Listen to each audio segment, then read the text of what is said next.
Croft Community School in West London is trying to find ways of bringing engineering into the classroom. To help them, they've asked Toby Oliver, a track engineer for London Underground and STEM ambassador, to pay a visit. As a STEM ambassador, Toby wants to inspire young people into science, technology, engineering and mathematics, and has designed a series of exciting engineering exercises for a class of Year 5s.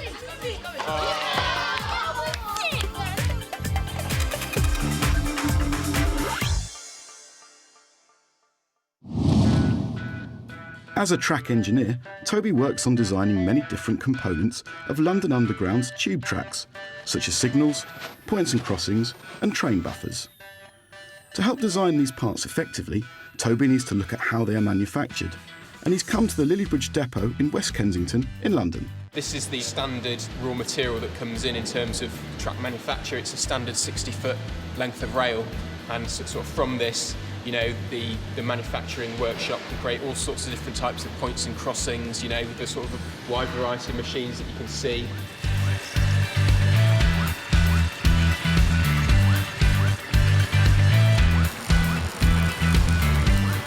This is the profiling shop. They might use the profiling shop to cut the shapes out of the steel, and then the welders weld it together in the shape that's required. This is one of the different types of track gauge that they use on the railway to make sure that the track is actually put in correctly.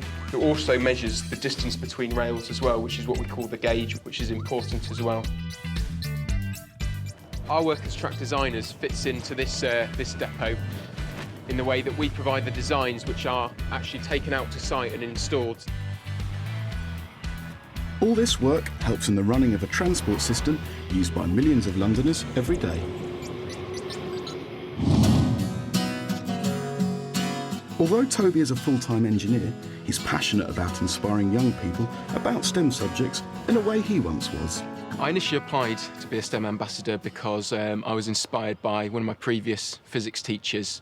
I just really enjoyed his lessons, the way he sort of brought them to life, and I wanted to try and do the same thing. Year 5 class teacher Emma Bird is really keen the lesson goes well, as it's the first time they've had a visit from a STEM ambassador. Over the past 3 years or so, we've made really great progress in English and maths, and that was reflected in our latest Ofsted report.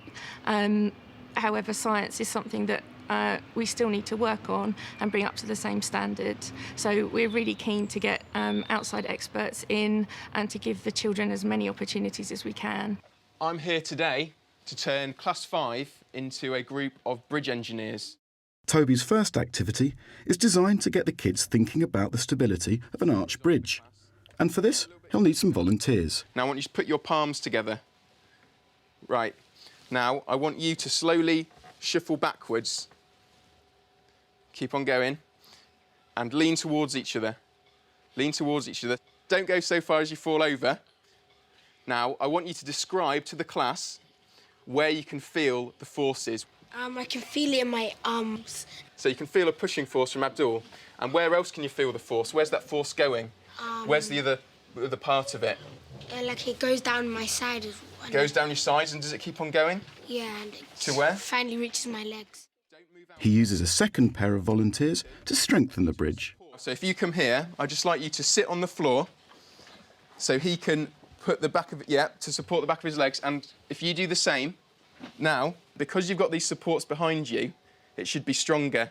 So if I try and push down, you know, I can't break it, you see. You've recreated the structure of an arch bridge with lots of support at the sides that helps to support the force that's being transferred from the centre of the bridge through the arches, which are U2, and into U2 supports here. Toby takes the group outside to carry on the exercise. They'll need the ideas they're developing now for the next activity, so it's important everybody gets a go. I'm asking the pupils to enact a real arch bridge so they can physically feel the forces at work in the arch through their bodies, and they can learn how to reinforce it. So I think that's a really good way for them to, you know, understand quite a sort of abstract concept of the force being transferred through the bridge. At the beginning you didn't feel very strong, and then you did. What made the difference? Because they were supporting us at the back of our legs. Once they'd finished doing what I told them, just off their own initiative, they started enacting different strictures. Some of them came together in force to create domes. Some of them were sort of sticking their legs out to counterbalance themselves. So I was really pleased the way that they were kind of experimenting. Instead of just doing like that and you've got to support all the weight of your body, you're using a balance at the other side to balance you out, and that's called a cantilever type of bridge. It was definitely the more practical parts of the session where the children were doing things themselves, experiencing it for themselves. That's always what the children are going to remember, and that's what you want when they're learning something new. Getting a STEM ambassador involved at the school was the idea of the school's science coordinator, Maria Chappell. Before talking with Toby, they discussed what they wanted out of the visit. I've asked for the STEM ambassadors to come into school to run a workshop with Year 5. So they could link in with some of the other work that we're doing in science and across other areas of the curriculum. Oh yes, as part of our creative curriculum, we try to make the subjects as cross-curricular as possible. The good thing about having the STEM ambassadors in is being able to make use of their excellent knowledge and skills, which we don't necessarily have in school. So we're using their expertise to help teach children. Emma and Toby had planned and discussed the activities before Toby's visit. The morning before the lesson, they meet for a quick catch-up. Is it going to tie into anything that you've done before, or maybe lead on to something next time? Do you think? Well, it's great because it covers forces which they'll be working on in science, and also some of the shape work they do in maths, and it links it all together. It's important to liaise with the STEM ambassador to make sure that the level is going to be appropriate for the children they're coming in to teach, and also if it can fit in with anything that we're working on currently in school.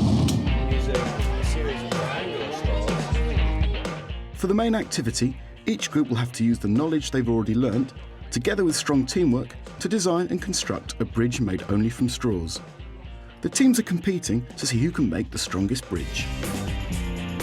This curve you've got here, what shape are the straws? Are they curved or are they straight lines? So you might need to bear that in mind. To give them some pointers with their design, Toby demonstrates the difference in strength between a triangle and a square. What can you see is happening to the straws? Oh, they're bending. They're bending. So what we're saying, that the force that I'm pushing on the top is, it's affecting the straws. The straws are trying to push back, aren't they? Yeah?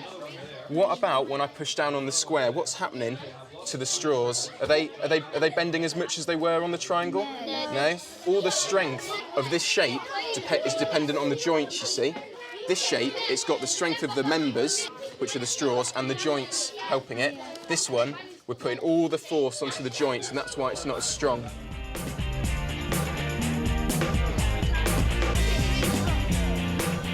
We also got this to put a square inside, the triangle inside a square, and this makes more triangles right here. It does, doesn't it? Yeah, you can see that you've broken that square up into 3 triangles, which would be a strong shape.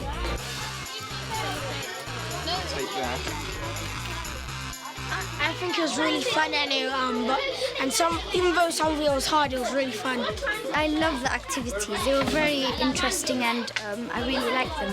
How do you use all these ideas in your job? As engineers, we have to develop, strong bridges to carry the train safely over them. You can see this kind of frame design that you're doing. You'll see it in bridges, but you'll also see it in equipment on the railway that holds up signals, holds up signs. So we use this principle as engineers wherever we need to put up sort of a lightweight structure.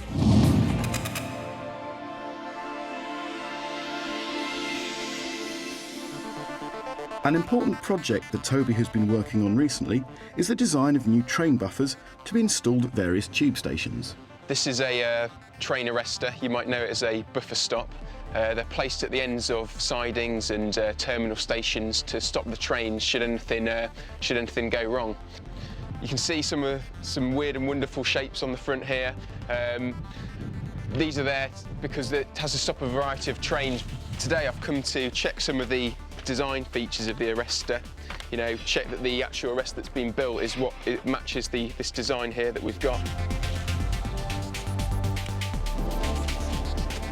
The thing I enjoy about my job is the kind of balance between the design work in the office and actually coming coming out to places like this and seeing it all being put together, or sort of being on site and seeing it go in. So it's the balance between kind of technical sort of design and sort of practical installation and sort of problem solving that I like the best. You can probably see behind me a train arrestor on the crane at the moment on its way to site.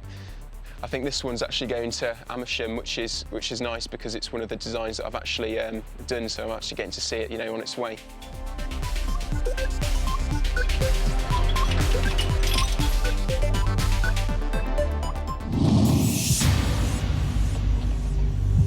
Back in the classroom, it's the moment of truth for our Year 5s.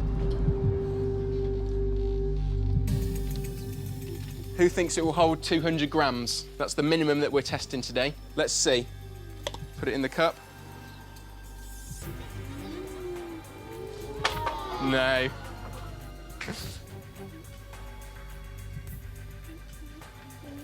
Easily. Now, do you think it's going to hold 500 grams? Oh. Yeah. What about 700?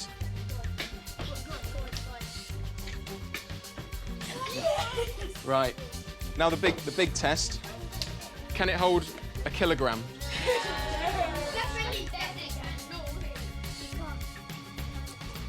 No. So I'm going to go straight up to 700 for this one. Oh, I think it's okay. I think it's okay. What about a kilogram? 200 grams. 700 is not going to hold. I think 700 grams for this one is going to be reasonably easy. It looks quite well made. Yes! Come on, Bridge, stay in there. No, it's moving. Who thinks this one's a good one? I do as well, actually. No one's just held a kilogram yet, has it? 1.2 kilograms. Oh, so that's the best one so far. The final group's bridge needs to be able to hold 1 kilogram to tie for first place. Come on, John, persevere. Can it do 700? Oh. If it holds 1,000, you're equal first.